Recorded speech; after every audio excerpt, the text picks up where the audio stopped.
Esports can be volatile. 1 minute you're on top of the world, and then next you're out of a job. And it doesn't matter how big you are, even the best players in the history of esports have experienced it. Some managed to bounce back, while others disappeared for good. So today we are looking at the fall of some of esports' greatest players. But before we get into that, I need to remind you all that we have merch. Head over to shop.thescore.com and check out the esports collection for amazing clothing that will make all of your friends jealous of you. All right, let's get into it. Here are the players that have seen the most career misfortune over the years.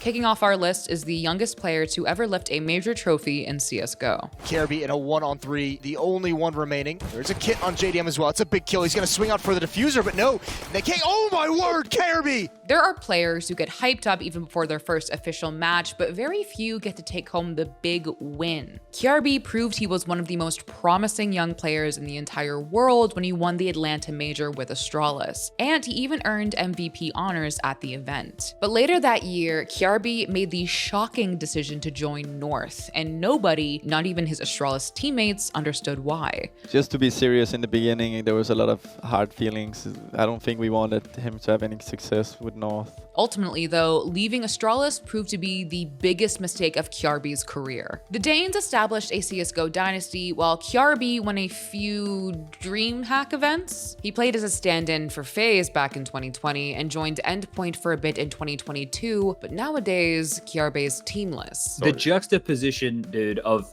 where he was and then leaving, and then that team skyrocketing to become the best thing since sliced bread, right? Mentally, for somebody who's so young as he is, I can't imagine how damaging that must have been, right? Because he took a leap of faith on himself. His decision to leave Astralis is still one of the weirdest transfers in esports history. In the early days of League of Legends, few junglers were more hyped than Cacao. He was an absolute beast for KT Rolster. Quite shot glass on Rookie, very nice, and Goon gets that kill. Really well played there. Arrow just sits there, takes out Zephyr. Now he's on the Gorilla. Another kill. Kha'Zix gets that one in the resets. Again, Cacao comes over for the triple. Back then, many people considered Cacao the best jungler in the entire world. He and his team won Champion Summer 2014, but they failed to qualify for Worlds that same season. And after Samsung White dominated Worlds 2014, the Korean exodus began. China started importing top Korean players, and Cacao joined Invictus Gaming, but he never really reached the same heights as he did back home. Like a lot of top Korean talent, he earned a solid paycheck in China, but didn't accomplish a whole lot in the server. And unfortunately for Cacao, Invictus only became a top team once he had already left. IG are on to Nexus! The LPL has never won before, but that will change today! The Crownless are finally king! Cacao no longer plays professionally, but everyone still remembers him for his iconic plays and his infectious laugh.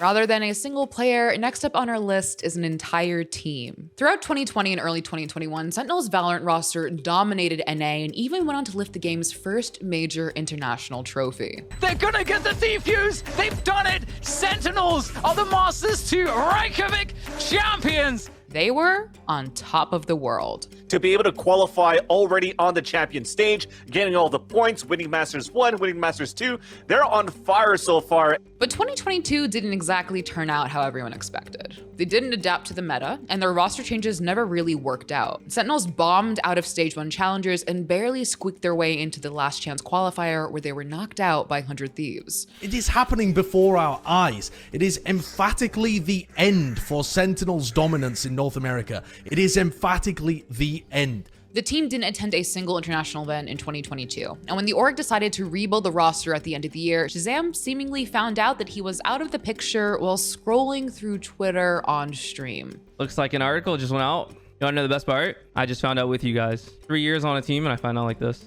It was an unfortunate end to Valorant's first great roster, but luckily the players were able to land on their feet. Tens and Sick are still a part of Sentinels, while Shaz and Dapper joined G2 Esports. So if G2 managed to get promoted from Ascension, who knows? Maybe we'll see them compete against each other in 2024.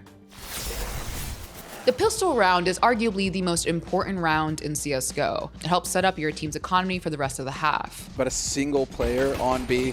For Fnatic, this is not going to be a happy setup here. Dennis is going to do the best that he can, and this man with a pistol is absolutely insane! And one player in particular was known as the king of the pistol round. Dennis is extremely good on these pistols to start that momentum off. Fast play, very fast play, and there it is! Oh my god, Dennis on cue, on point, all 3 kills again.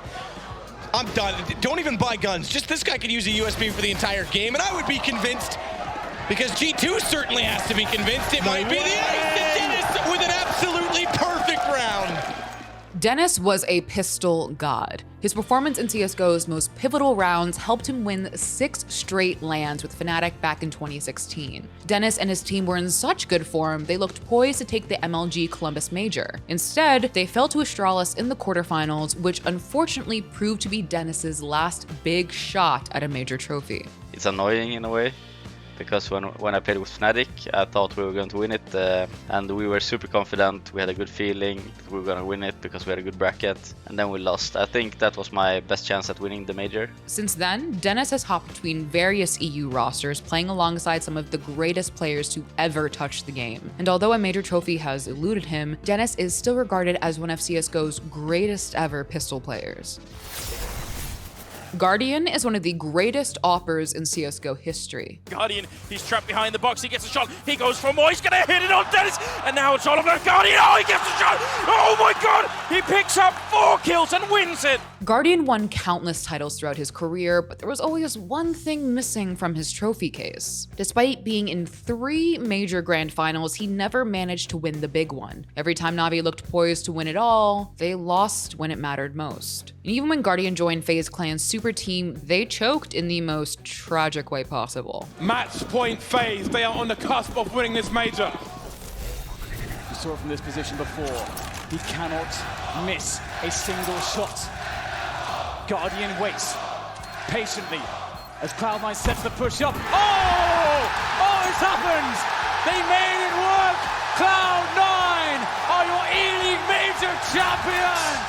FaZe managed to blow a 15-11 lead in Boston, handing North America their first and only major trophy. And after that, things were just never the same for Guardian. His in-game performance fell off, and even after going back to Na'Vi, things didn't work out. And after jumping around various Tier 2 rosters, he's now teamless. Even though Guardian never got his major, he's still gonna be remembered as a GOAT of CSGO. Why are you baiting so much? Stop baiting! The final entry on our list goes to the victim of one of esports' most brutal beatdowns. Perfect Legend was once known as one of the best Mortal Kombat players of all time. He's a 3-time EVO winner and was one of the most respected members of the fighting game community. I don't think there's any doubt that Perfect Legend is the best Mortal Kombat player that there is right now. That is, until he tweeted this back in August 2015. PL suggested that part of the reason Sonic Fox won a recent tournament was because they played Katana, who had recently been buffed. And Sonic Fox had none of it. Perfect Legend challenged them to a 1-to-10 exhibition match to try and prove his point, a challenge Sonic Fox gladly accepted. And it was a massacre. Oh wow, straight snipage off the gate, and he got the meat advantage. Oh my goodness, stop it. Yeah, when PLs get rushed down like this, he usually tends to go in harder. But Sonic Fox, immaculate neutral right now. Jesus Christ, little yo, chill. He's your elder, yeah, dog. I know, right? Chill. Wow, and the crowd is chanting. Wow, chanting Sonic Fox. Nobody. Wow. Okay. This is definitely not a pro PL arena right here. Oh man, PL. Man. Ladies and gentlemen, I hope you guys enjoyed the match. I don't think it lived up to the hype, but I think we may have learned something here. I'm sure that Sonic Fox is going to make some kind of pop-off. It doesn't really matter. Did we really learn anything? No, we learned that Sonic Fox is still better than Perfect Legend. That's about all that we learned.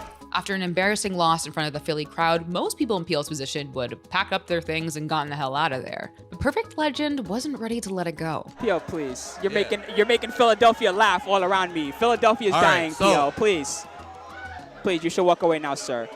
What I did say Perfect Legend is I would destroy his Aaron Black. Don't speak anymore. You just got 10-0'd. Any words that you say Both players sat back down for one more best of 3, and this 13-0 stomp instantly became one of the biggest memes within the FGC. But for Perfect Legend, it was much worse. His otherwise illustrious career was now overshadowed by this one exhibition match. Even years later, he can't escape it. There's not a day that goes by that I don't hear about it. There's not a single day, unless I turn my entire phone off and don't go on the internet and stuff, I will hear about it. See, people had an affinity of seeing champions like fall and fail. They like seeing the rise of a champion and the fall of a champion. And I just so happen to be the one falling on that day.